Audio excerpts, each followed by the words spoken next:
It's the Hip Hop School, past and present podcast. It's that time. All regions stand up. On your feet. North, south, everywhere. East, where you at? West, Midwest. Where you at? Act a fool. You gotta be tight with your tool when you go to the Hip Hop School. Be grown in the crowd called Primo Fur and Deja Rude, child. Get out your feelings, you get booed at the Hip Hop School. You know the rule. Act a fool. You gotta be tight with your tool when you go to the Hip Hop School. Nigga can't be mad cause you got swag and easy cool. Bitch, I'm a motherfucking problem. Knowledge rule at the Hip Hop School. You know the rule. Act a fool. You gotta be tight with your tool when you go to the Hip Hop School. Can't look like that, I'm into slug out art of fashion. The truth is cruel, but that's just fuel at the Hip Hop School. Past and present. What's up, y'all? Welcome to another episode of the Hip Hop School Past and Present podcast. I am your girl, the Asia, the assistant principal. Down there to the diagonally from me at the bottom, who is doing the shadow boxing. You got your boy Supreme Ra, who is the principal. To this side of me, you have Heezy, the dean of hip hop. And down below, you have Brother Truth, the agriculture teacher, for all of your greenery needs, always rolling up as usual. Thank y'all so much for joining us tonight. When y'all get in here, go ahead and like the video, share the video, and make sure you subscribe to the YouTube channel. The way we start our show each and every Monday, we started off with a hip-hop trivia question. This week's hip-hop trivia question is sponsored by Supreme's Pull Up, Nature Spills, Art by Chunk G, the Uhuru Academy, Lit and Lead to Travel in the Depths of the Ages. This week's hip hop trivia question is: former NFL player Justin Tuck has a brother who is a popular Dallas rapper. Who is he? Again, former NFL player Justin Tuck has a brother who is a popular Dallas rapper. Who is he? If you know anything about the Dallas scene or whatnot, then the trivia question itself should be a dead giveaway. But go ahead and try and answer the question down below in the comment section. We will reveal the answer at the end of the show.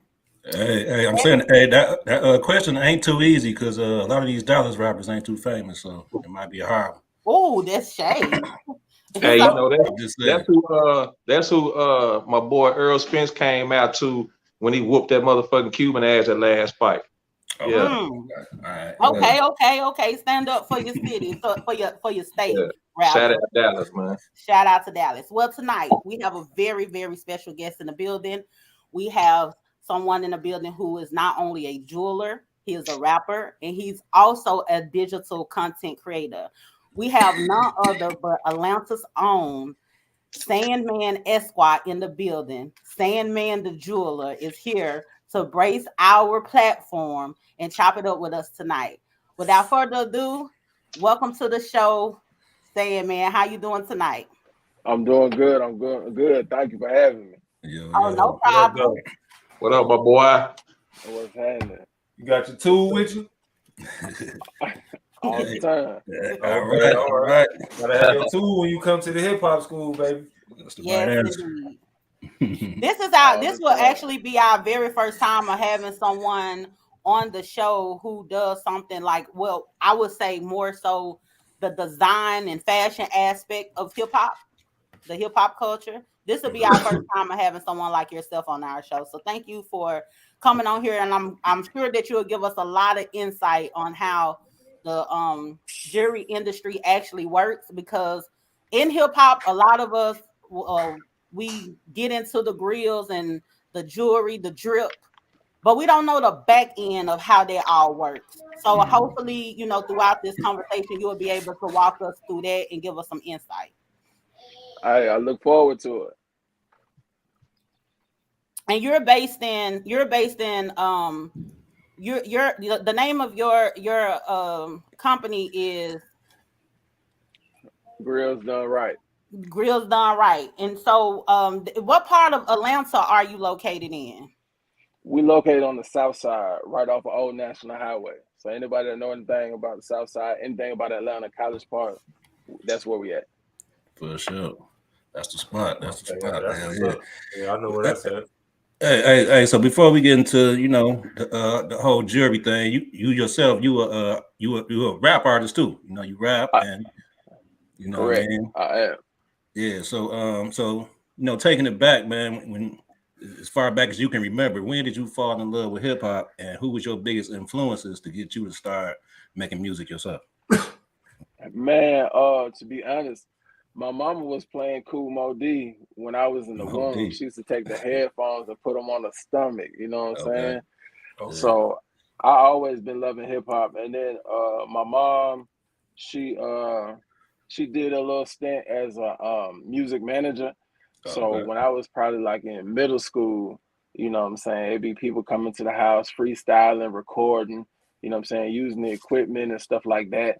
So like it was always a viable option. It really wasn't ever no hoop dream for me to do music or to be creative or artistic or something like that. It just felt like a natural progression. Like other people be like, oh, when I grow up, I want to be a fireman. Like it was nothing. Like my mama's a music manager. I spent all my time in the studio or outside the studio waiting for my mama to finish. So that, you know what I'm saying? It was just a natural progression for me. Let's go. So is your mom the only one in your family that was into music that deep? That I was aware of at that time. My dad, so he used to run a studio for a little bit, but my mom and my dad weren't together. So he wasn't my main influence when it came to the music. Like I saw my mom every day, you know what I'm saying? Like, damn, mom, can we go to Six Flags? No, we got a studio session. Damn, mom, can we go to McDonald's after the studio session? Like, damn. Like, okay. She had you working real hard. She had you working like the mixtape Lil Wayne. I'm telling you. She was Joseph Jackson on your ass. I'm telling you, she wasn't playing at all. So yeah. Hey, but that's a good thing though. You know what I'm saying? She kept you in the studio and around music, something that you actually grew up to love. You know what I'm saying? So that's definitely a beautiful thing. So speaking, you from the ATL, man, and I got a question about ATL artists. It seems like there's a lot of artists out there that use the whole auto tune thing. You know what I'm saying? You got Lil Baby, Future, Money Man, all these cats, and you yourself, I went through your catalog. You got a few songs where you use auto tune yourself, but how would you describe your style and your sound to somebody who never heard you before? How can I describe it? Man, my style has actually changed. Like right now, I'm in the whole lot of energy chapter of my career. Cause like right now, the main thing that we pushing is the jewelry. You know what I'm saying? The chains and the grills and stuff like that. Prior to that, I was really just rapping for the ladies. You know what I'm saying? Okay. And so like that was cool because we did everything independent. Like we started off on MySpace. And we had like 36,000 fans on MySpace. We used to go back and forth with Soulja Boy and all the other kind of stuff when that was the hot thing to do. And it was just easier to get, like 40 women to come out to the spot to see me do my thing than it was to get 40 dudes, you know what I'm saying, to come out to the spot. And then as we started going and like, because I'm from Atlanta, but like my music really started going in Columbus, Georgia, which is 100 miles south of here. Okay. And so with me not being from the city, and like, sometimes when you come from the larger city and you go to the smaller cities, it'd be a problem. You know what I'm saying? Mm-hmm. And so, it used to be like 50-50. And then when we do the songs where we be piped up and stuff like that, like we wouldn't get invited back to the spot because, you know what I'm saying, it'd be situations and altercations and shit like that. I mean, stuff like that. And then it just got to the point. Okay. Yeah, say what the fuck you mean. You see these people, they get high, get drunk on here. You good. Say these people, like, hey, you too? No, you people. So, and that was just one of them things. I was like, man, like we coming from out of town, we ain't even really deep enough to keep getting in these altercations like this, and they ain't gonna let us keep coming back. So we was like, we're just gonna switch it over, and then we just started like making God, what's the name of that CD? I forgot the name of it, but we started doing this like fusion of hip hop and R&B, and then it just started rolling. And then, it was like cool because like whenever it was a problem, like we was with that too. So it wasn't soft. but we just chose not to get kicked out of all these venues. And then when it started to grow, everybody started seeing the vision. And then, you know what I'm saying? But now it's all about the energy, because all I'm doing is pushing the jewelry. You know what I'm saying? I'm pushing, you know what I'm saying, high energy stuff, high energy video shoots. And I really trying to, because I'm 36 now. So I be trying to like talk to the young kids so they don't waste time doing stuff I had to figure out. So I be trying to talk to them in a language that they understand. Plus they like the jewelry, so they give me their ear in a way that they wouldn't if I was over here still rapping to the ladies and stuff like that. So that's where we at with it. That makes sense. So let me ask you this, because you said we a lot. So are you part of a group, or you're just talking about your team? I was never a part of a group. We were kind of a collective. Okay. And then on the new CD, I touch on it a little bit. Everybody, once we got our little success on MySpace and everything, everybody got offered opportunities. And some people kind of just, you know, they went for the banana in the tailpipe, man. They took bad situations and stuff like that. But even though they're no longer a part of what I got going on, I do still have fond memories, and I try not to cut people out of history, because they did play their part, you know what I'm saying, and making us do what we did. But so that's why I say we. Okay. What was the name of the collective? Did y'all have a name, or it wasn't structured like that? When we first started off, we was New Kings, NUKINGS, short for Nubian Kings. And then we switched over to 10100 Deep, which means 10100 Deep, I'm going to get the job done. 10100 Deep, I'm going to still be myself. And then after that, people started getting offered, you know, record deals from people that ain't in the industry out of Chicago, giving them $500 in a fake chain. And you know what I'm saying? They like getting them janky deals. Man. Janky promoters. Yeah, them type situations. Getting old, burnt out Lexuses as your signing bonus. And, you know what I'm saying? I'm gonna leave that alone. That's a pass, but yeah. And then so everybody kind of split off and did their own thing. Hey, I got a question, man. You know, you said the collective was Nubian Kings, you know, and you know, me and you, we got a personal relationship in history, and a lot of people don't know that you conscious, you RBG. You know what I'm saying? You rep the culture. How do you balance that, man, with the music? I had to show and prove, because when I made the transition, people didn't understand. That was like, you know, like going from having songs like RBG Gang with Stickman and Chad the Change, and then switching over to songs like Draco, people felt like maybe I was selling out or they didn't understand. And I was telling them that the one thing I hated when I was growing up was that the music didn't speak to me. Like, and don't get me wrong, if you like earth tones and you know what I'm saying, you like real connected to the earth, and you know what I'm saying, is that type of vibe going on, like I think that's cool. But that wasn't me. I like diamonds in my mouth. I like big old diamond chains. I like big rims on my car, and I felt like that was the part of the population that wasn't getting targeted. It was like, oh, your RBG-ism is in question because you don't want to work earth tones all the time. You know what I'm saying? Or because you know what I'm saying, hotep all the time. Yeah. You don't want to be a host. You don't want to dress like a hotep every time you leave the house. Absolutely. So yeah, that was the only thing I had to overcome. But when it started rolling, like, and we just being honest, you know what I'm saying? Because you know you got Supreme's pull up.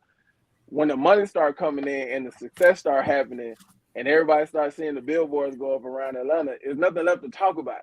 Like, what is you talking about? There's nothing left to talk about. You know what I'm saying? So that was like the biggest thing I had to deal with, and especially because it didn't happen overnight. It took about a year and a half, almost 2 years, for me to really have something to stand on and point to. Like, this is what I've been working on. I told y'all it was gonna work. Yeah, you know what I've noticed with the conscious community, and I don't want to get too deep into this, but I have noticed that a lot of times people look at it through a religious lens and think that hold on, my bad. I don't mean to cut you off, but one of the originals, he in the chat right now. He banging in the chat right now. He know what's going on. Is that him? Way. Kenny Yeah, Delight. that's him. Yeah. Hey, your boy that in the way. building, CKRBG, New King. Oh yeah, 1,000 deep. Yeah, we chill. Okay. Got his people in the building. But, my bad. Okay. No, you good. You good. Rep your folks, man. Yeah, that's what's up. They definitely there. That's definitely love and support. I appreciate seeing things like that. But what I was saying about the conscious community, a lot of times when it comes to the way things are viewed, to me, it initially it's like viewed through a religious lens, because a lot of people are trying to rediscover things. And sometimes people feel like once they do away with one religion, they have to get something else to cling to, and they start treating it like a religion, and they start thinking it's supposed to look a certain way. And one of the things that I've always hated, because I'm one of those people, I like to be flashy sometimes. I like to look good, smell good. I don't want to walk around smelling like frankincense and myrrh, and you know what I'm saying? Like that ain't my thing, So and sometimes it's cool. It just depends. I also want to give my boy credit. He was the first one to bring the sauce to the RBG. It wasn't you? Nah, it was him. Oh shit. Okay. Well, you need to snatch his name, Sauce Garvey. You need to snatch his name. He brought it. He brought it to the movement, but I took it to another level. Oh, okay. Absolutely. All right. Absolutely. You took out. Well, that's how it's supposed to be. Somebody show you, drop that seed or whatever. You're supposed to be better. You're supposed to get better with time. But anyway, as I was saying, it's like I noticed that because of some of the teachers and everything, it's people be so comfortable with, they be finding ways to be comfortable with being poor, or making it seem like I'm serious, or making it seem like it's something wrong with you, or you not really real if you are successful. And it's like then they be, we supposed to live off the land, and we gotta do things where we just, everything gotta be handmade. You can't wear no name brand and all that old kind of stuff. And it's like, if we're kings and we're queens, then I feel like we need to be draped up and dripped out. That's how I think. You know what I'm saying? What I'm talking about? Yeah, we need to be trying to get we should be striving for the best of the best. So I think that's probably what you ran across too, where people looking at, he's doing his thing, and he out here, he making his money, and he's making his money in a way that is unorthodox when you think of the conscious community. You ain't out there selling fresh fruit. You ain't out there selling incense and whipped butter. You doing something totally different. And a lot of that, I feel like it be a little hating that comes with it. I think it'd be a little hating, because people be feeling like, okay, knowledge is power, and knowledge itself is gonna make you rich. Knowledge ain't gonna do a damn thing if you ain't applying it. Facts. That way. Yeah, for sure. Yeah, but yeah. Hey, speaking of, I know you mentioned it earlier, man. You said you work with Stickman. So what was that experience like, and who else have you worked with? You know what I'm saying, that was notable, and who would you like to work with? And I ain't gonna cap you down, my dog. The whole situation with Stickman actually came about through my man Chad the Change. And folks that really be you know what I'm saying, on the RBG hip hop tip. Like, he coming out of Detroit. He down here now, but he coming out of Detroit, and he was the one that put that whole situation together via the internet. You know what I'm saying? Okay. So I never got a chance to be in it, but I made the song, and then Cud heard it, and he was like, man, I got the perfect person for this. And that's my brother, so I was like, all right, whatever. And he brought it back like a week later with the verse on it. I was like, whoa. I said, okay then. Y'all talking about the guy from Dead Prez, right? Yeah. Okay. But I'll check it out. It's definitely a dope song. You know what I'm saying, for sure. Appreciate it. So go ahead. No, I was gonna ask. So, do you still make conscious music, or you strictly, you know what I'm saying, have changed over to your new wave? Oh no, player, it's in me, not on me. It's always Right. in the music. You know what I'm That's saying? what's up. I just don't.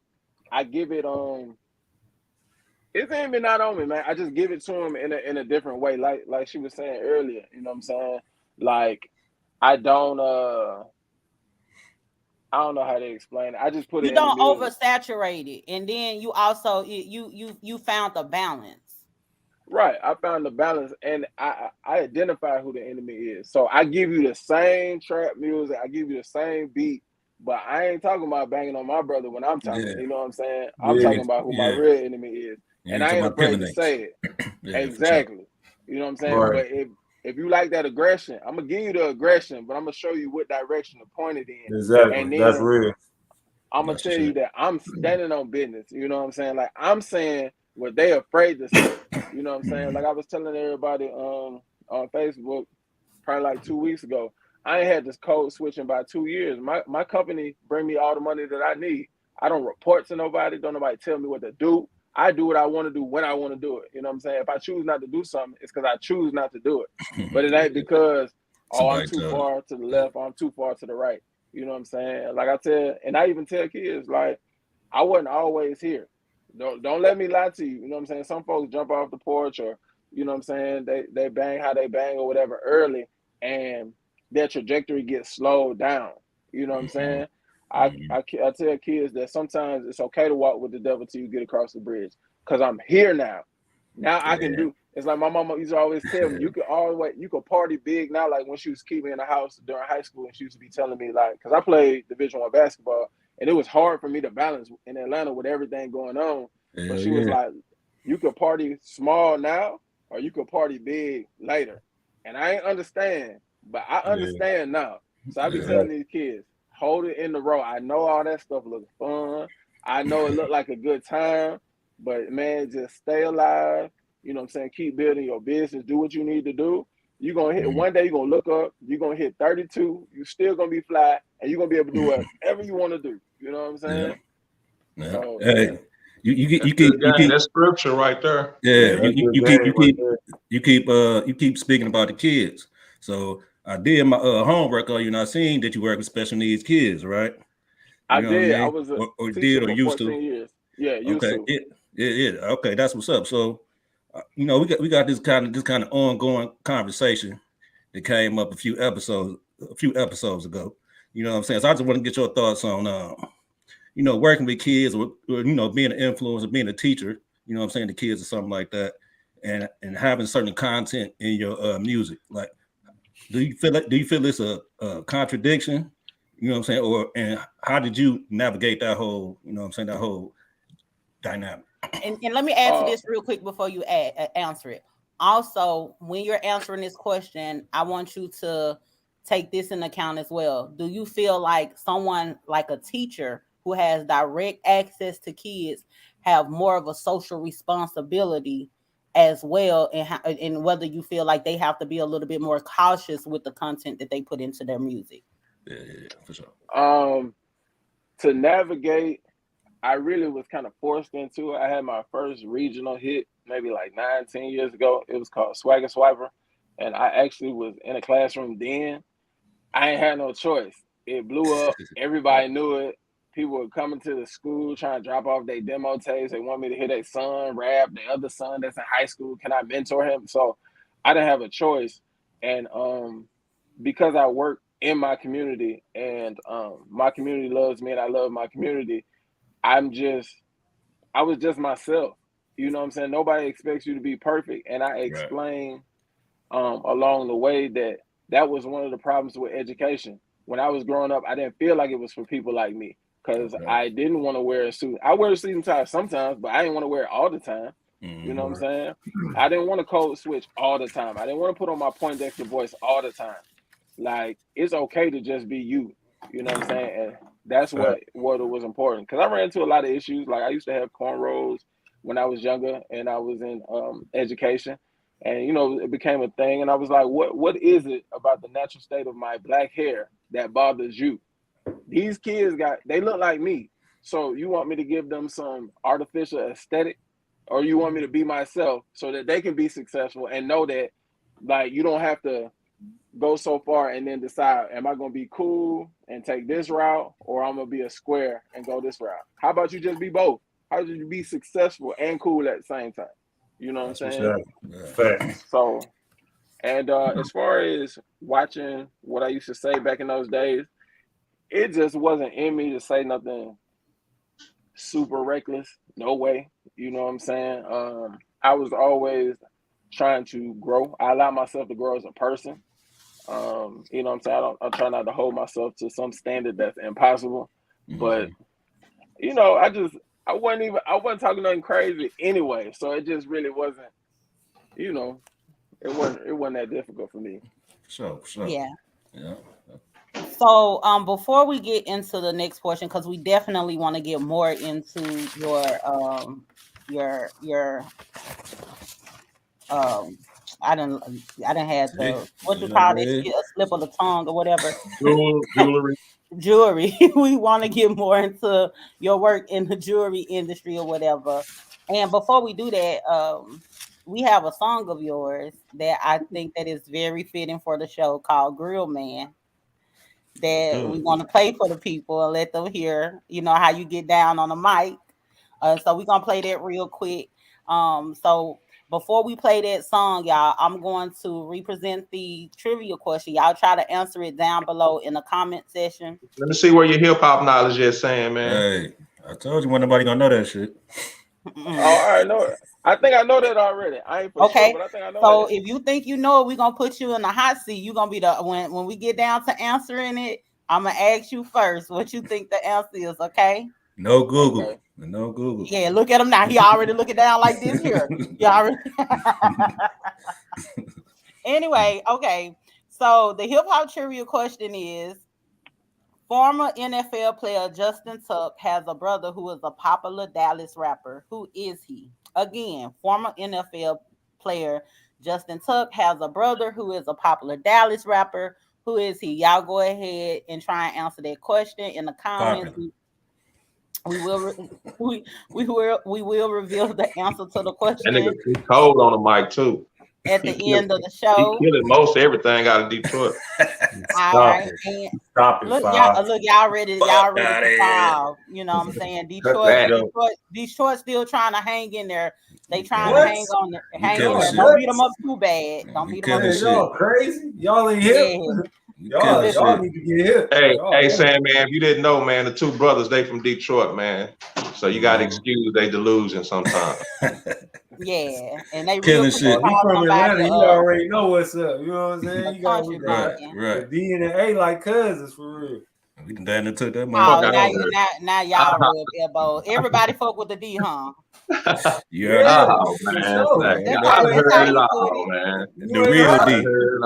The real D. Yeah, Detroit. See, I'm from Memphis. Y'all too friendly for me in Detroit. Y'all cool with everybody. Hey, Detroit just cool with everybody. Huh? Hey, yeah, come on through. Come on through. See how friendly we are. Say the D and the A is. Anyway, y'all quit fighting in front of company. My bad. I'm sorry. Go ahead, Ty. Anyway, let's go ahead and get into this track, Grillz Man, and y'all tell us what y'all think about it as well down below in the comments. Hey man, y'all thought Paul Wall and Johnny Dang did something with these grills. You ain't seen nothing like Sandman and Grillz Done Right. Matter of fact, I'm making the grill in the booth right now. They holla grill me up, they holla grill me up, they holla grill me up. Cause your grills is fire as fuck. They holla grill me up, they holla grill me up, they holla grill me up. Cause your grills is fire as fuck. You need them diamonds, shot with us. Looking for gold, shot with us. You need that platinum, shot with us. I'm the boss, hook it up. You need that gold, shot with us. Looking for diamonds, shot with us. You need that platinum, shot with us. I'm the boss, hook it up. You need that mid, don't hit me up. You need that fight and hit me up. You know that you ain't had no money. Why the fuck you hit me up? Don't get me vexed, don't get me started. Prices set, don't try to bargain.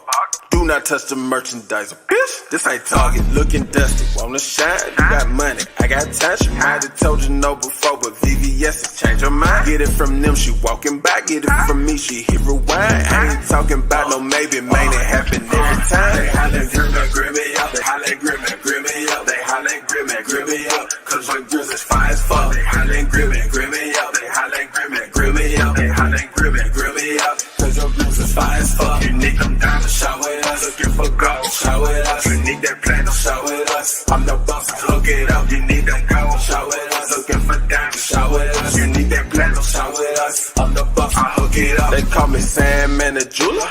Chains like Rick the ruler. So much ice on me, got me cooler than a cooler. Sliding on this track like my name was Ferris Bueller.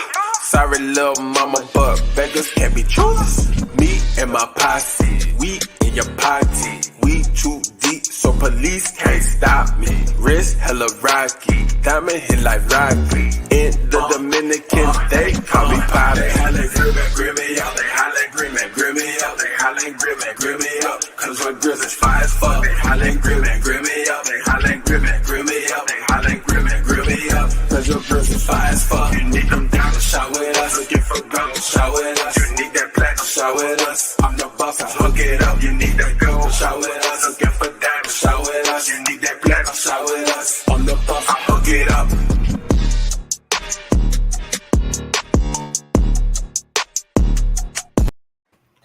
Hey man, say man, I like that track. I like that. That was a pop for real. I like that. I rock with that. Yeah, that's it. And it was very fitting for the show.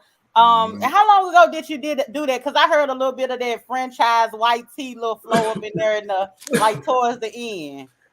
I had the little franchise boys flow up in there. Probably did like 3 weeks ago. You did it 3 weeks ago? That song? Yeah. Oh, okay. That's what's up. That's a good that's a good like promo song too and marketing for your business. You know. Yeah, it really is. So with that being said, what made you start getting into the jewelry industry, like doing making grills and stuff? What made you transition into that from rapping? Well, you still rap, but what made you add that to your resume? The pandemic came, and I needed to switch up, find something else to do, and like I don't like making a little money here and there. I like making, I ain't gonna get into it. IRS might be on here, but I like to make my money in large amounts quickly. You know what I'm saying? And I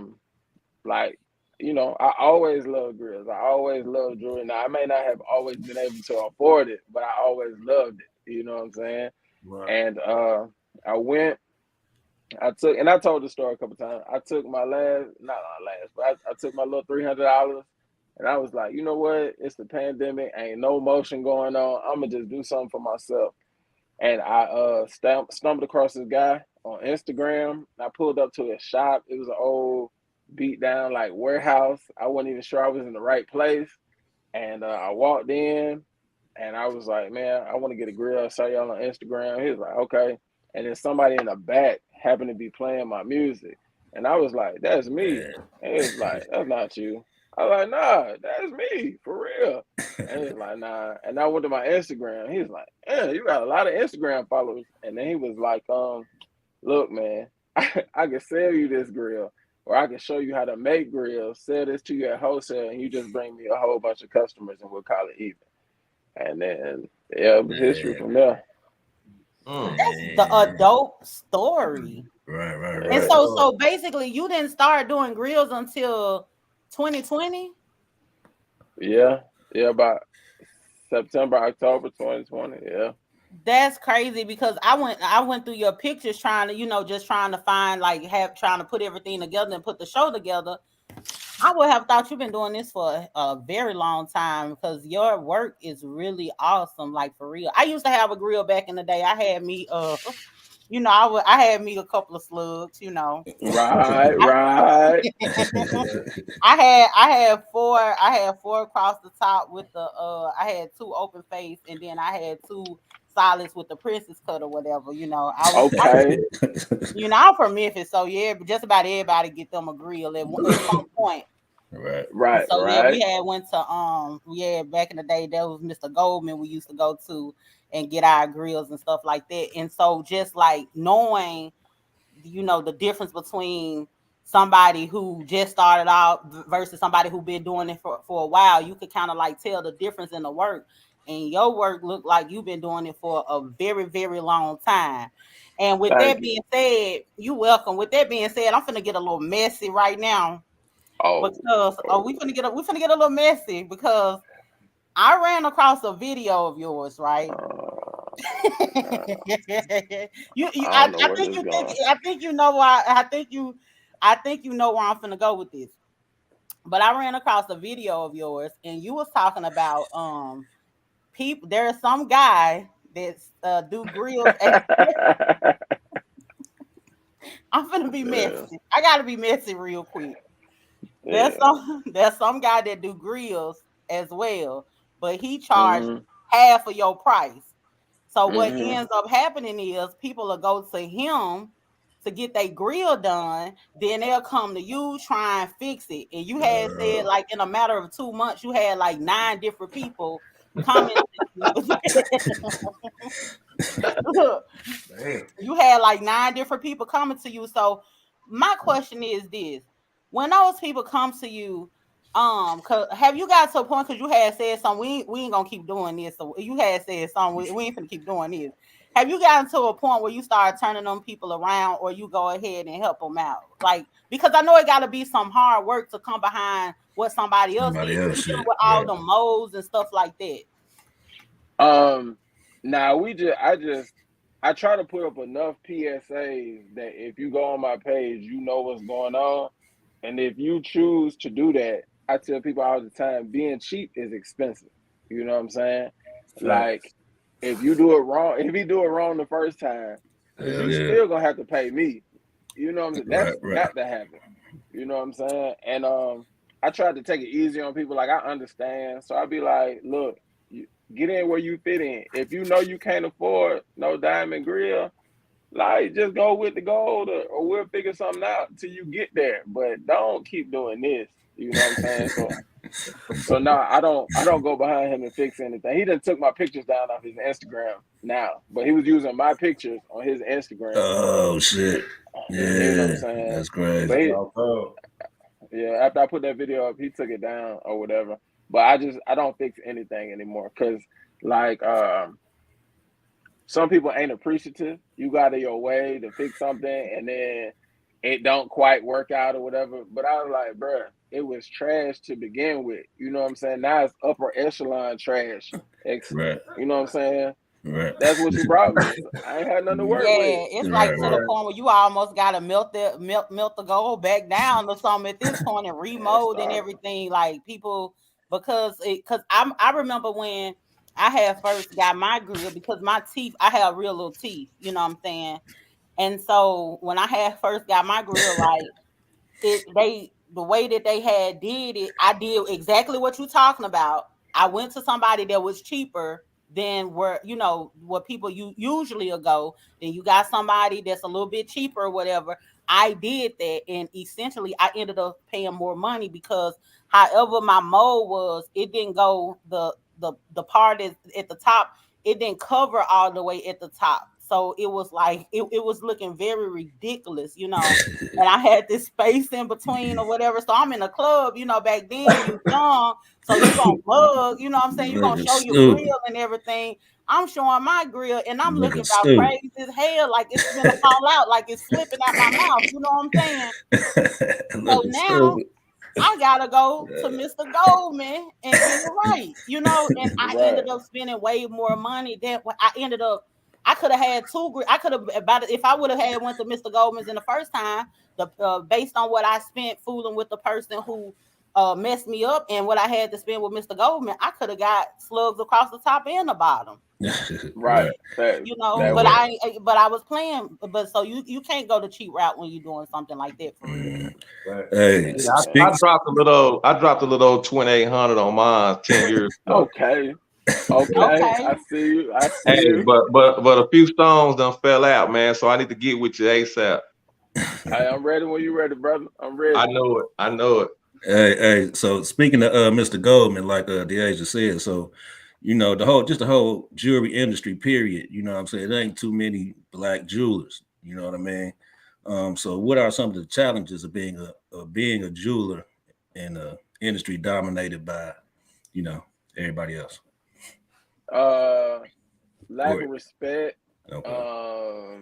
People think that you the worker, not the boss.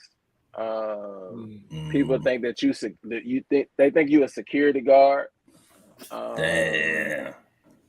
Let me see, because my first business partner, he was actually Korean, and so like when people would come to the shop, they'd be like, "Can you go get the owner?" I'm part owner. What you mean? You know what I'm saying? Yeah. So it was a lot of that, and the jewelry industry, because there are not a lot of black people in the space. The consideration for black people is not there. So the conversations are very frank about who buys what they're willing to buy, what they're willing to spend. And then, you know what I'm saying? At first, I used to get everybody in the room right. And then I realized I was messing up my money. So which is it better? Is it better for me to get you right, you know what I'm saying, make you respect this RBG right now? Or do I not say nothing and then I text you 3 times on the back end, you know what I'm saying, make you pay that way? I was like, I think I'm gonna start texting you 3 times on the back end. I ain't gonna say nothing. You know what you said was culturally insensitive. That's okay. I'm gonna make you pay for it though. I'm gonna make you pay for it. And then when I got your money, I'm gonna tell you exactly how I feel about you. You know what I'm saying? That's what's up. Yeah, that's a good strategy. That's a real good strategy. Have you noticed? I don't know anything about how you go about getting your materials or anything like that, but I do know a lot of times when black people try and break into industries that are dominated by other people, it be kind of hard to get like the materials and the things that's needed in order to operate the business, such as people who try and open up a beauty shop and everything. It'd be a little bit harder for them to go get the product in order to sell.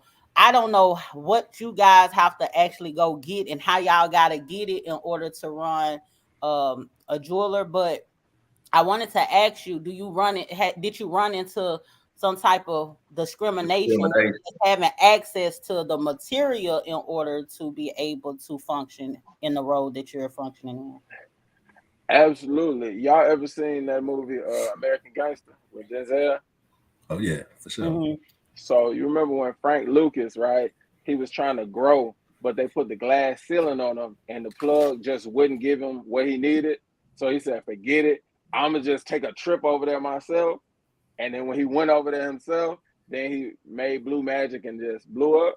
That's what you got to do. As long as you are afraid to be the man, you know what I'm saying? If you're still trying to get somebody to hold your hand and walk you through the door, and no disrespect to anybody that's getting started, because you have to get started like that. You got to be in the room to see who the players are and see what's going on.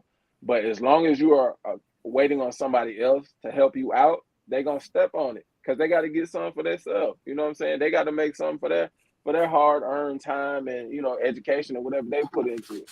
But the internet is the great equalizer. Nobody knows what you look like on the internet.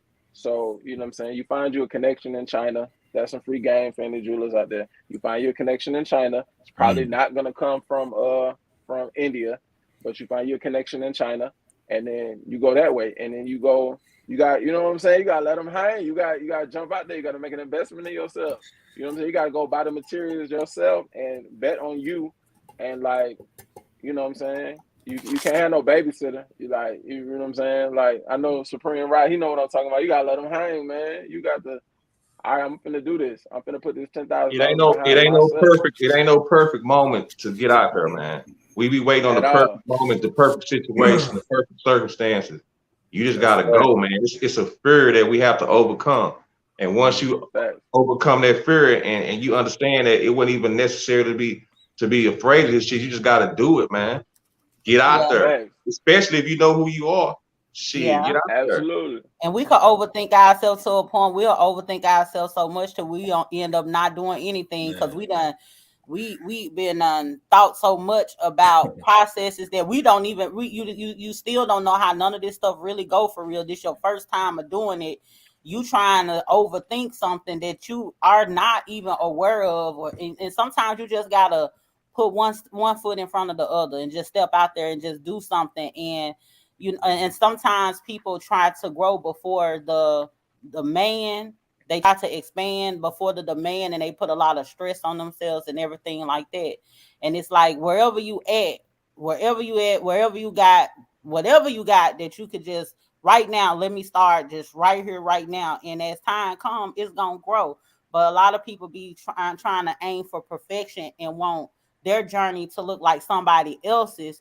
And then at that point it's not authentic anymore, and you adding more stress on yourself because you're trying to be something you not. Walk a walk that's not designed for you. So it's just best to put one foot forward and take it from there. Because like even in your story, you just was like, I'm bored in the middle of the pandemic, I'm finna just go get me a grill. And next thing you know, you got a whole business, a whole thriving business. You know what I'm saying? Yeah. But the difference, the thing is you weren't scared to do it. That's the key.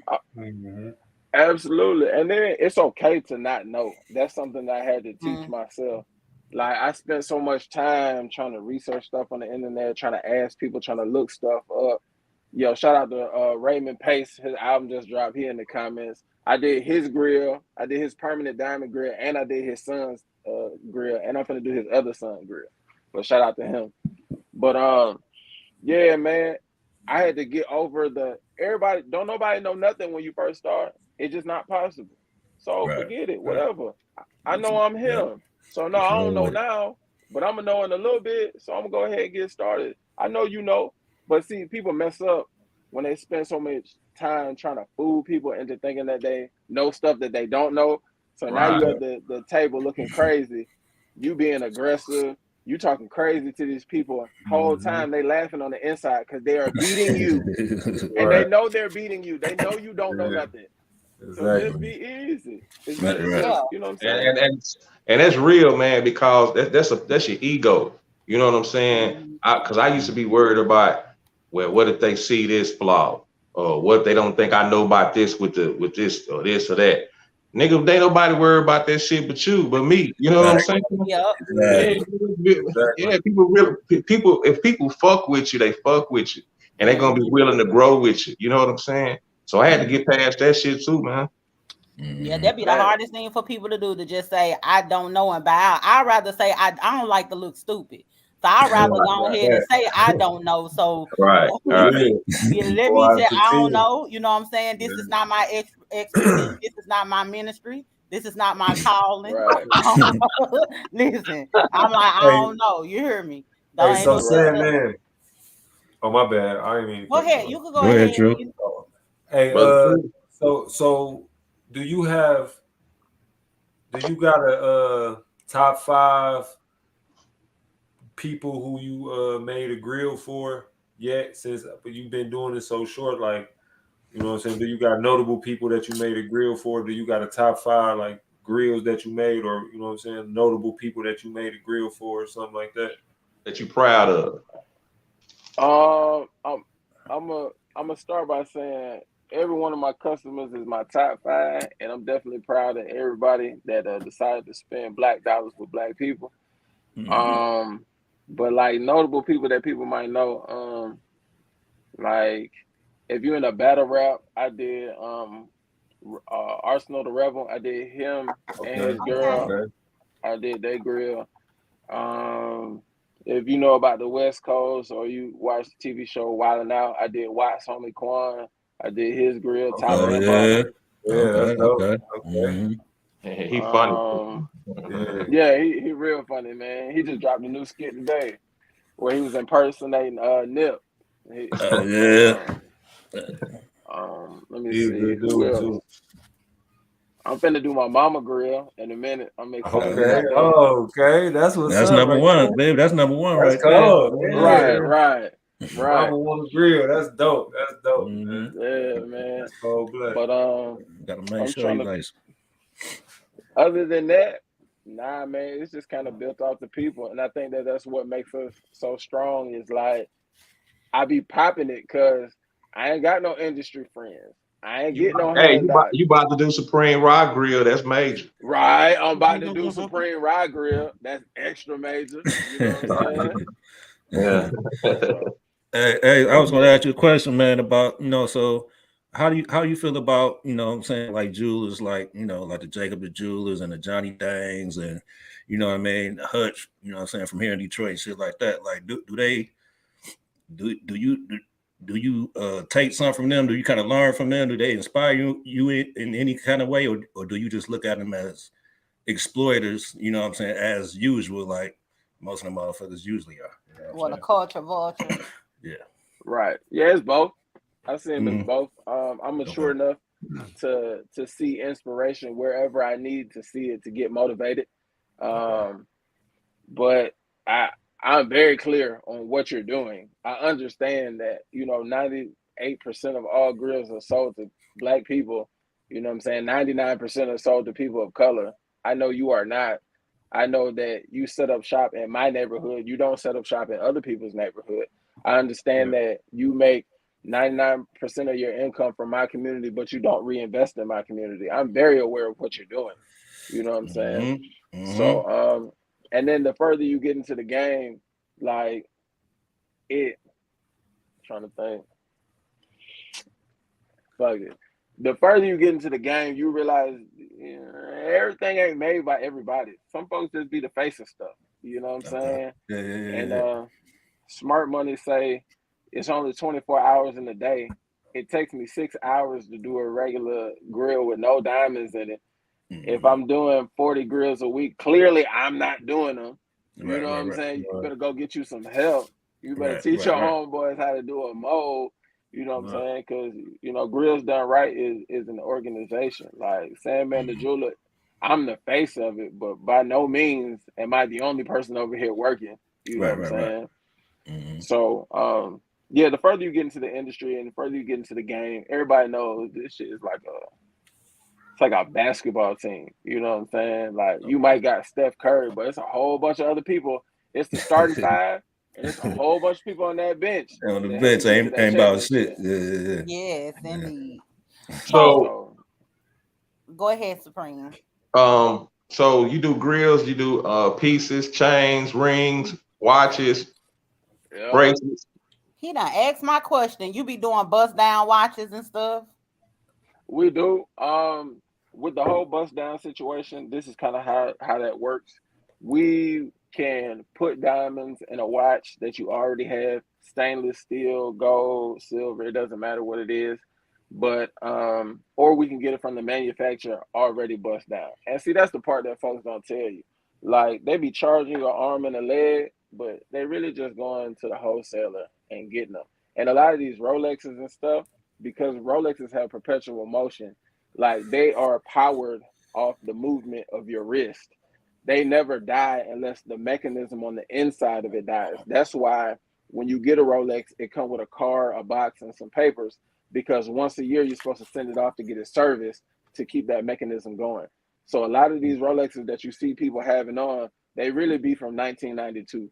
And that's why Rolexes cost so much, because you really could have it forever. You could buy one today, pass it to your son, he could pass it to his son, and they could really just keep going forever and ever. You know what I'm saying? But that's the part of the game that don't be telling folks. So you just, as long as you keep the maintenance up on it, basically, you could have it forever. Yeah, and see a lot of these, like you see a lot of, like you might see a bust down 36 millimeter diamond Rolex in the mall, and it might only be 23,000. Part of that is because the only part of that Rolex, and that it don't matter to me, but the only part of that Rolex that's authentic or original is the mechanism, the head of the watch. Like this, the only part. The band, the bezel, all the other stuff be aftermarket stuff that got added on like 6 months ago. So that's why there's always going to be a market for Rolexes and stuff, because people can buy it off of you for a couple $1,000s because you can't get it to work or you can't keep up the maintenance on it. Then they're gonna go find an aftermarket band from China or from India or something. They're gonna put it on there. Then they're gonna put a diamond bezel on it. So they bought it from you because it don't work. They bought it for $1,200, maybe $3,000-$4,000. Then they put it right back on the market for $23,000, and they didn't came up. You know what I'm saying? Let me ask you this, because I heard that a lot of people are saying it's a drag racing going on in somebody's background. Wasn't a NASCAR, but some nigga done got his girl car flying down the street, burning up the gas. Hey, that's a motherfucking Ultima, ain't it? Man, Ultima probably got eyelashes. Hey, I was about to say with them lashes on that motherfucker. I'll tell you, he done took that CNA car. You know it's a CNA. Oh man. Anyway, so, okay, my question is this. A lot of people say it's not good to like bust down your watch because it loses value when you bust it down. Is that true? Yes and no. Yes, if you got it from the manufacturer and then you bust it down.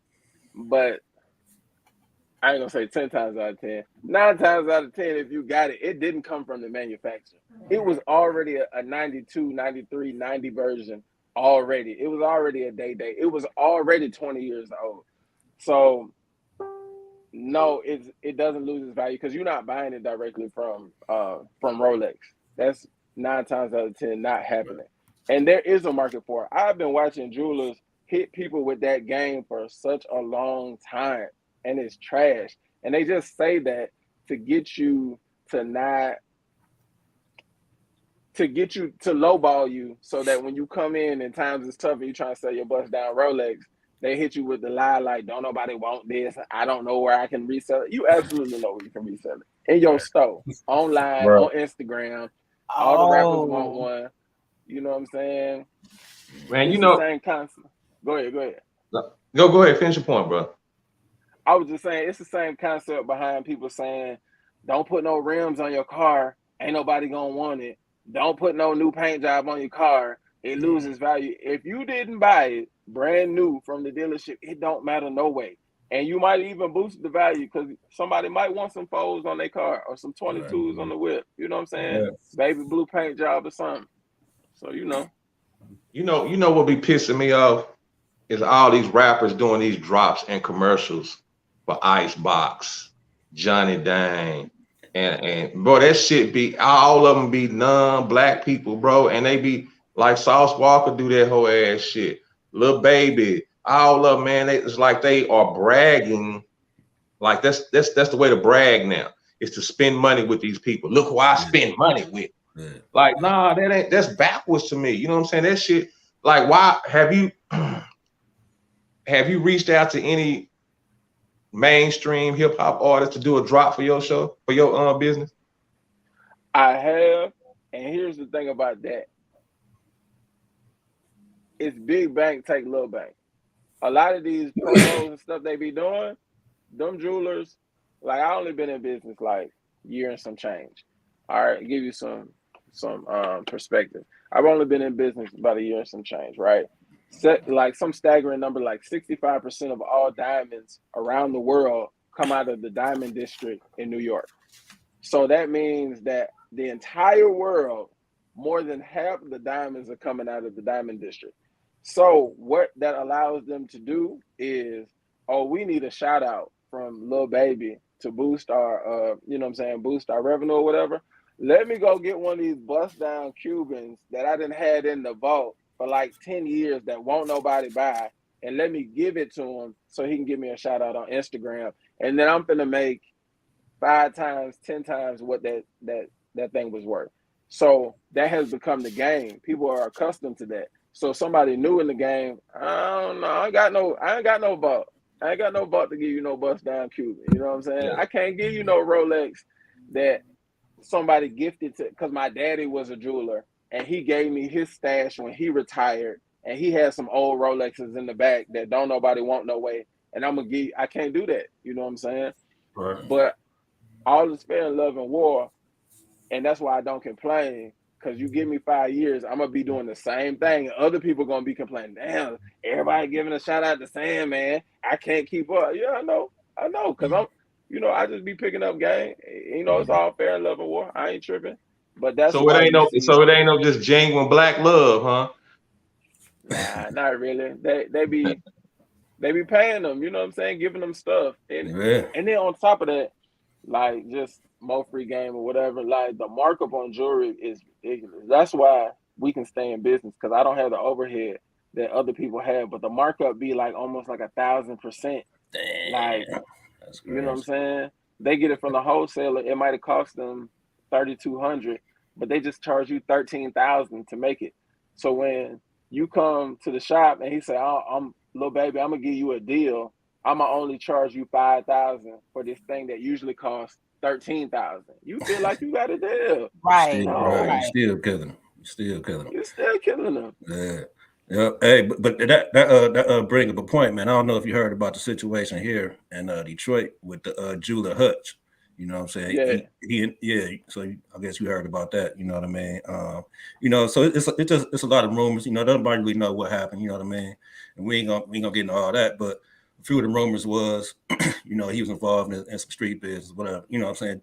Just being a jeweler with, with street niggas getting jewelry from him. You know what I'm saying? So, what do you think about that? And about jewelers getting involved with street business, or street niggas and shit like that, and how do you not get caught up in shit like that when you got niggas coming with these hundreds of thousands, or shit like that?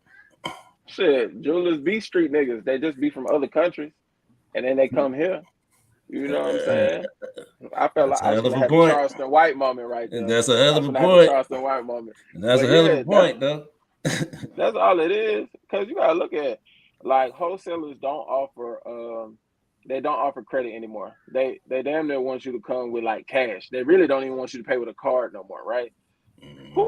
If you come you start a jewelry store and you from another country, who has enough money to have a $1.5 million showroom? Who? What? Right. Who just got 1.5 and it's a 1.5 that don't move? Because when you have a showroom, it just be sitting there till somebody buy it. So who has 1.5 to just park sit there, right here and pray that somebody come get it? Man, nah, that's not how the game go. You know what I'm saying? So that's all that is. And like, but I don't participate in that because my message is different. Like, I'm here to show kids that you can be cool. I'm here to take this back. You know what I'm saying? This you know what I'm saying? This my culture. Like, these these belong to me. I was wearing these in high school. This is what I wanted. My grandma, my great grandmother, you know what I'm saying? 2 goes to the front with the open face. You know what I'm saying? Did your great grandmother have these? Nah, she didn't. You know what I'm saying? This is my culture. So I can't take this back.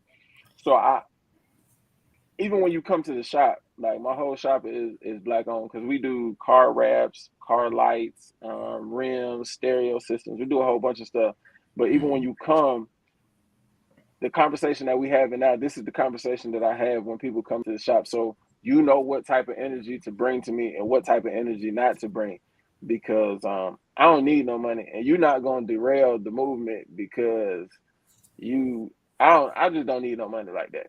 You know what I'm saying? To derail what I got going on. And I understand that I'm sure this interview is going to be used against me sometime in the future, 5 years from now, when they're trying to stop me. And I'm okay with that.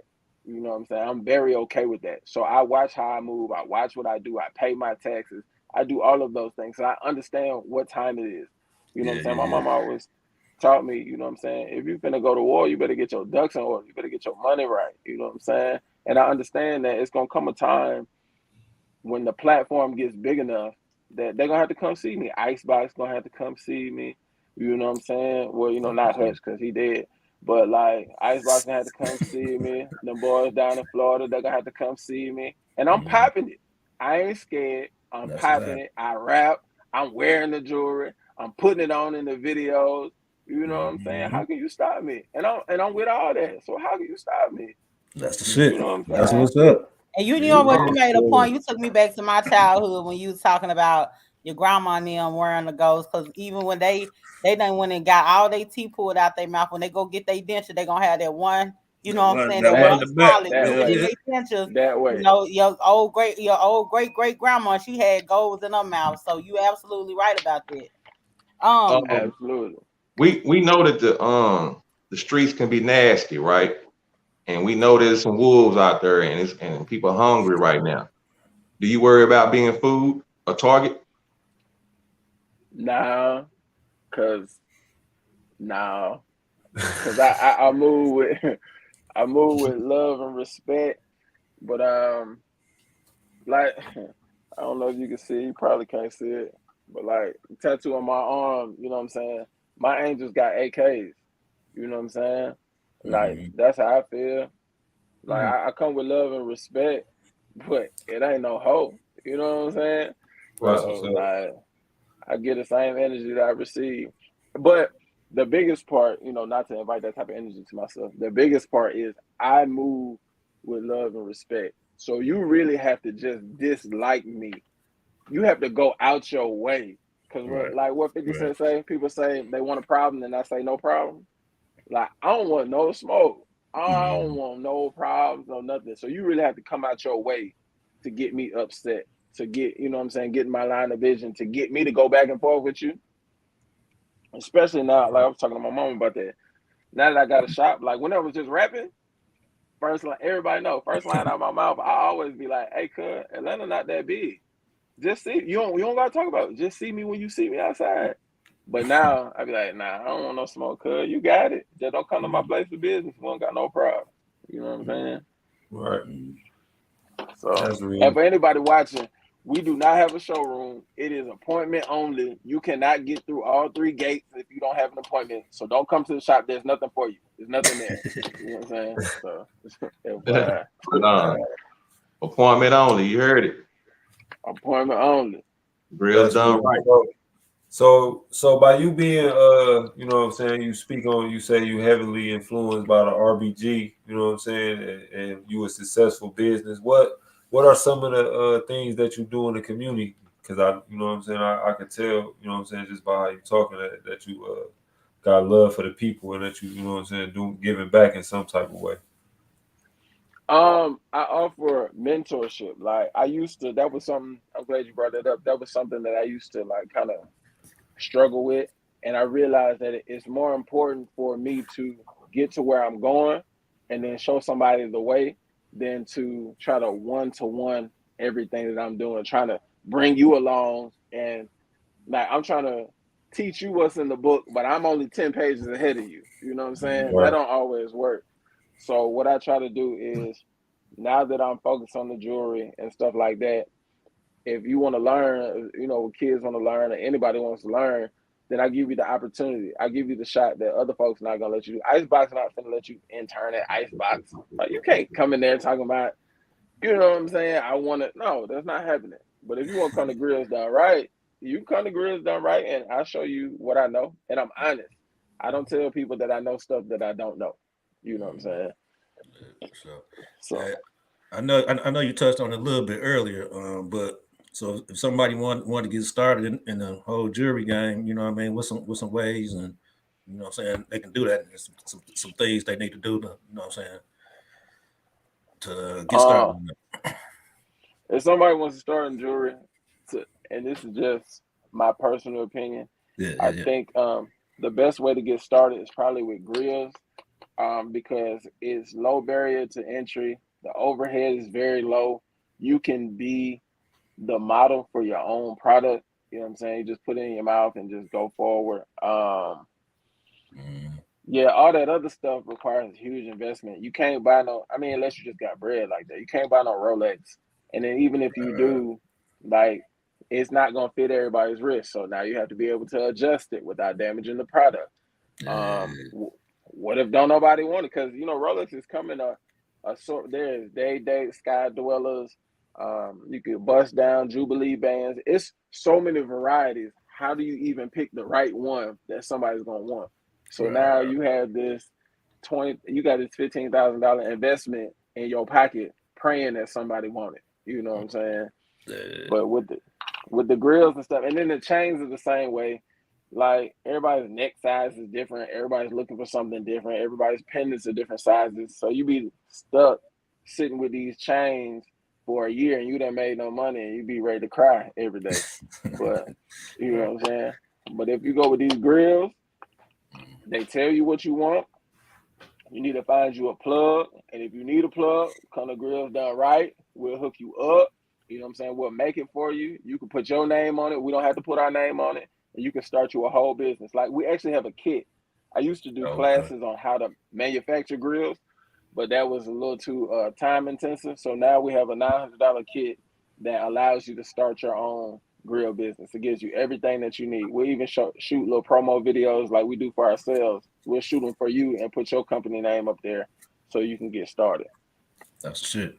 Oh, sure. I need to get me a Death of the Asia chain to wear on my show. Give me this, you know what I'm saying? Run it. I need to give me a Death of the Asia. And then I'm going to have the Death of the Asia.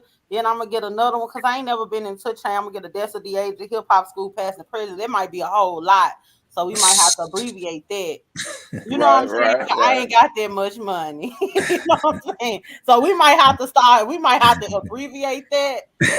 Right. HHS. Yeah. Y'all, let's get us some change. Y'all want to do that? No, I'm gonna tap in for sure. You tap in for right. But I want y'all to buy mine for my birthday. I want y'all to buy mine for me though. Y'all got it. We ain't buying no wolf tickets. No big old wolf pussy tickets. No. I gotta go on the big old wolf pussy tour. Hey, listen, that's down bad. You know what I'm saying? I'm not finna flat back for no chain now. You know what I'm saying? now for rent is a different thing. You know what I'm saying? It ain't that serious for no chain. Anyway, so y'all stupid. Anyway, so Sandman, you also part of your resume is you are a digital content creator, correct? Correct. So when you say digital content creator, are you speaking in terms of you do you do a podcast? Are you an influencer? When you say digital content creator, what does that consist of? Man, it's just a fancy name for I like to make videos and I like to make reels and I'm big into like camera angles and stuff like that. Like all my old videos, I used to edit those myself, but now I don't. But like I just feel like, and you know what I'm saying, Supreme Rock can attest to this. Even since when I met him, I just always felt like if you're gonna present the helpful information, make it interesting. Make people want to engage with the information. It don't have to be, you know what I'm saying? You don't have to break out the netter on folks every time and then tell niggas that they not deep because they don't want to read it page for page. And you know, like, come on, cuz everybody don't learn like that. So make it interesting. Yeah, because I'm done reading books anyway, to be perfectly honest with you. I don't even like people that read books no more. I be like, I kind of almost don't even like smart niggas. I like mine a little dumb because like dumb men, they get out and do stuff. Like they ain't got time to be sitting thinking and reading or whatever. They finna get out, not all the way dumb, but a little slow. Because they finna go make something happen. The men back in the day, the men that don't even know how to put a sentence together, they be knowing how to build houses. I was fucking with a dumb nigga one time and we had a storm and he knew how to keep the lights on. We was the only one in the neighborhood with the lights on. We didn't have no generator or none. And he used to be like, babe, at night, you know what I'm saying? We can't keep these lights on because the folk might run up in our house or something. Cause we the only one in the neighborhood with lights on. I like me old slow ass nigga for real. I mean, they do something for me. I ain't lying. They be sitting up reading all them books and taking all that time. If you done took all the time to read 300 and some chapters of a book, what is you doing? You know what I'm saying? At some point, take a little snippet of this information and try and apply it and figure it out. Even in the supreme mathematics, you know what I'm saying? It's knowledge, wisdom, understanding. If you ain't applying shit, you don't understand the shit. So you need to be out. Yeah, you know what I'm saying? I'm finna host up right quick. You need to be able to try something, do something. You know what I'm saying? You sitting up here and you want to go over in these chapters and or whatever and have all these different lectures and iron sharpens. I hate old iron sharpen iron ass nigga. Okay, like go hit the pavement. You get what I'm saying? Go hit the pavement. Iron. Fuck out of here. Hey, I felt good about myself the other day. I fixed the ceiling fan. There you go. You know what I'm saying? Now that's some Supreme Raw type stuff right there. That's when you're supreme. When you out there fixing a ceiling fan, you're supreme. But you're not supreme. You're sitting in front of me talking about. I had to set up on the bed. I was like, man, my balance all the way back. Look, I'm surprised you was able to do it. Hey, Supreme, need about to get out.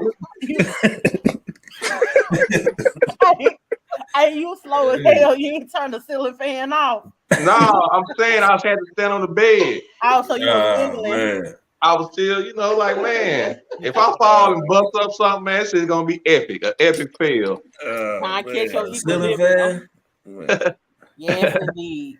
But anyway, you know how we do each and every week. We get into the school post. We're gonna answer the trivia question. Before we get into the school post, did you have anything that you wanted to share with the people, like where they could find you at and things like that before we get to the next segment of the show? Oh yeah, absolutely. On Instagram it's at Grillz Done Right, or at Sandman Esquire, but I prefer you follow my business page at Grillz Done Right, and then everything just really spawns from there. So follow me on Instagram because that's where I live, man. I be on Facebook every now and then, but I really live on Instagram. So I'll be seeing you in the group, popping in the group every so often. Yeah, I do. I really enjoy it, man. Like this hip hop group is really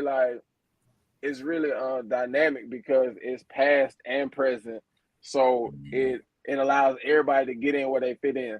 Sometimes folks be getting too deep. Like, and just be like, did you know that Tupac had a long lost stepsister that was actually, bro? I don't care about none of that. All right. So it was crazy because I tried to I actually when I had shared the thing, I don't think we interacted there or anything like that because I had tried to share the thing and tag you, and I was like, I know he in this group. Or whatever. I probably put the wrong name in there. I probably was trying to put in Sam. I think I was putting in Sandman Esquire. But that's probably possible. Yeah. But anyway, with that being said, let's jump into this school post since we done brought up the schools like we do each and every week. So this week's school post was golden era niggas gotta realize bars were only the standard in hip hop for a short period. It's always been about what's relatable, styling, battling, and good music. The traditionalist gonna get at you for that one, Heezy. Yeah, that was Heezy post for the people that's out there. I gotta agree with the post, man, because early hip hop was all about the party. It was about the DJ and the MC keeping the crowd hype, right? Mm-hmm. Then LL and Run DMC, they took it a little further, and then really probably up to a KRS-One when it started to become okay. Now it's just about bars. The battle took over the partying type. So nigga, can you out rap me?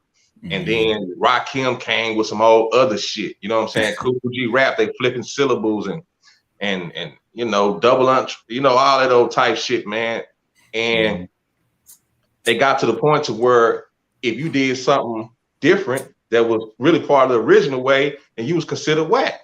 Exactly. You know what I'm saying? And they still keep that same sentiment today.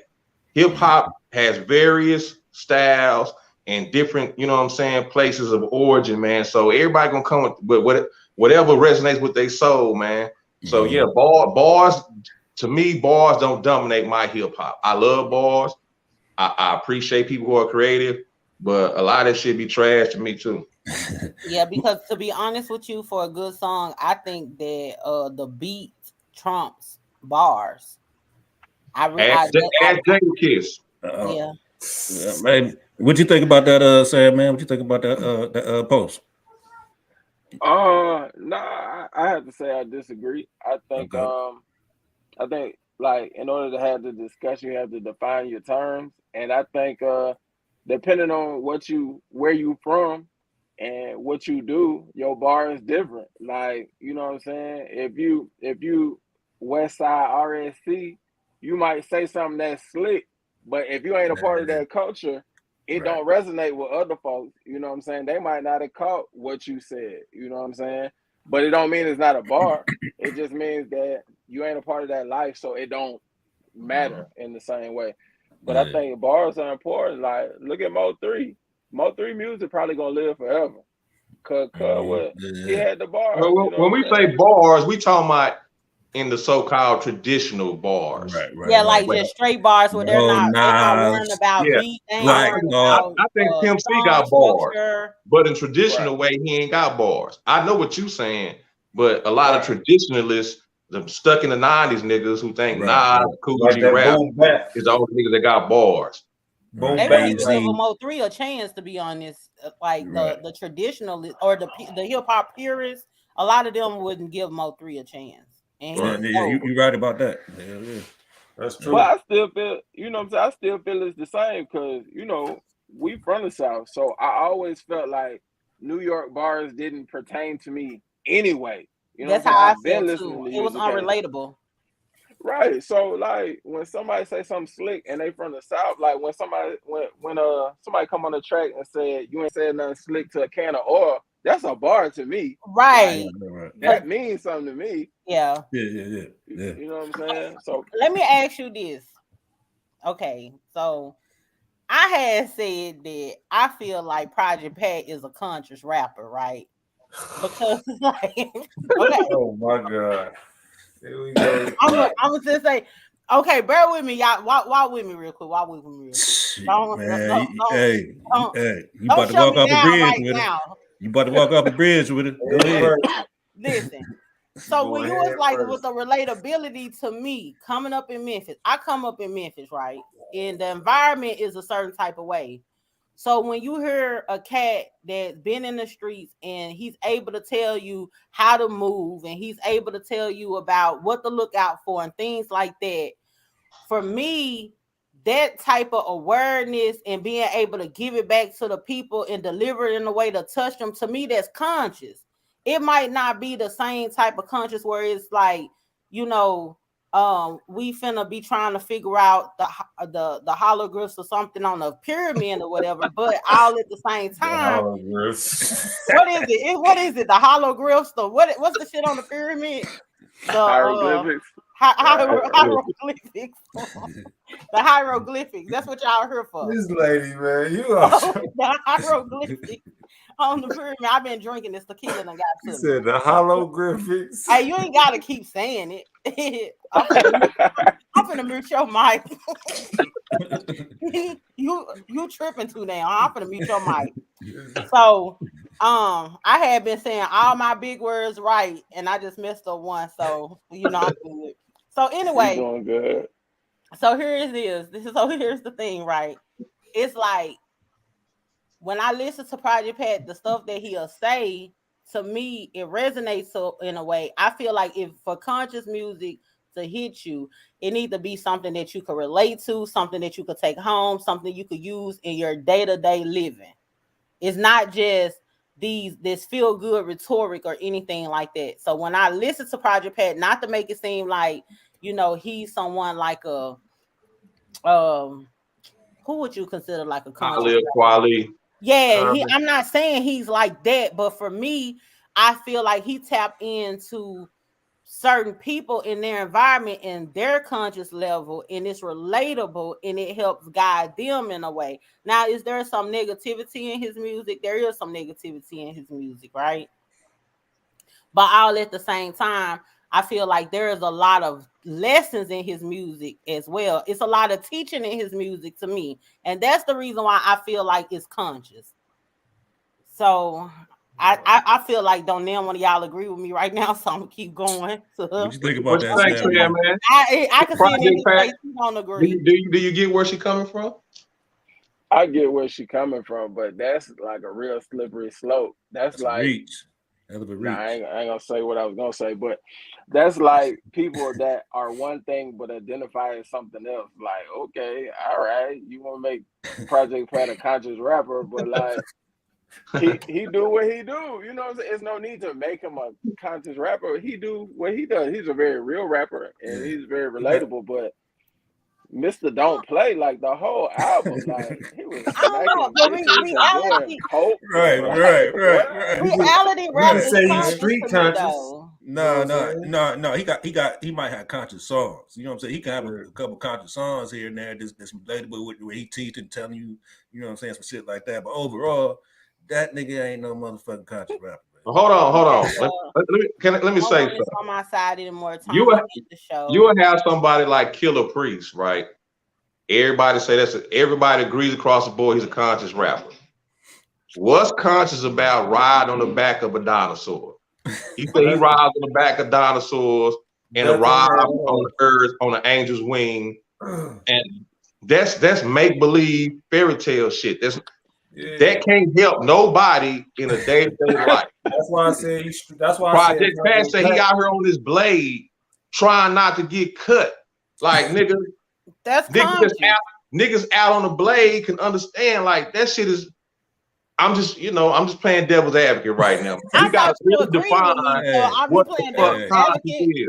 Hey, go ahead, walk off that bridge. I understand what you're saying, but Project Pat is not going to be labeled as a conscious rapper. Does he have social commentary? Well, maybe, you know what? Maybe maybe he raised my is not a conscious rapper. He got social commentary. He's street conscious. He's telling you how to be aware. That's a form of consciousness, though. Like that's not conscious. So is Killer Priest conscious? Is that conscious? Is Killer Priest conscious? No. I don't like the fact that a lot of now you going down. Now you niggas gonna bring it to you. Okay. I don't like the fact that people. You already know how I feel about Killer Priest, man. Yeah. He don't even listen to that nigga. He don't even listen. Get out of here. I'm just using him as an example, not your personal. No, I know what you're saying. No, I ain't making it personal. That shit ain't necessarily conscious what he talking about. But he all off the nigga did a song where he pretended he was an Indian. That's not conscious. Yeah, I just don't feel like it. Something always got to go over your head for it to be conscious. But that's just me. I agree. But anyway, though, with that being said, let's go ahead and try and answer this hip hop trivia question. Nobody know. Well, we're gonna ask Sandman first since he said he knew. The hip hop trivia question: the former NFL player Justin Tuck has a brother who is a popular Dallas rapper. Who is he? Sandman the jeweler. Who do you think it is? You want to say what? I think it's Mr. Prada Frames on me. Is that it? Who? Is that Big Tuck? Yeah, right. Not a stain on me. Okay, he messed up something too while y'all trying to clown me about my holograms. Yeah, Big Tuck, man. Big Tuck out of South Dallas, man. His brother is Justin Tuck, paid for the New York Giants Super Bowl champion Justin Tuck, defensive end. They both from Dallas, man. I think he went to Carter, if I'm not mistaken. No, I don't know where the fuck he went. Let me quit this. Oh, okay, because you have every other show, so let's stop right there. Yeah, shout out to Justin Tuck, Big Tuck, all that shit. Okay. He has called Dirty South Riders, man. Tom. Yeah. Stay on with us real quick, Sandman. We're gonna go ahead and wrap this up. Thank you so much for coming on the show tonight. We really enjoyed it. Thank everybody for tuning in and commenting and showing up for them and showing love or whatever. You got some riders on your team. Make sure y'all like the video, share the video, and subscribe to the YouTube channel. Thank y'all so much for tuning in tonight. We're about to tune out. Y'all have a good one. The Hip Hop School Past and Present Podcast.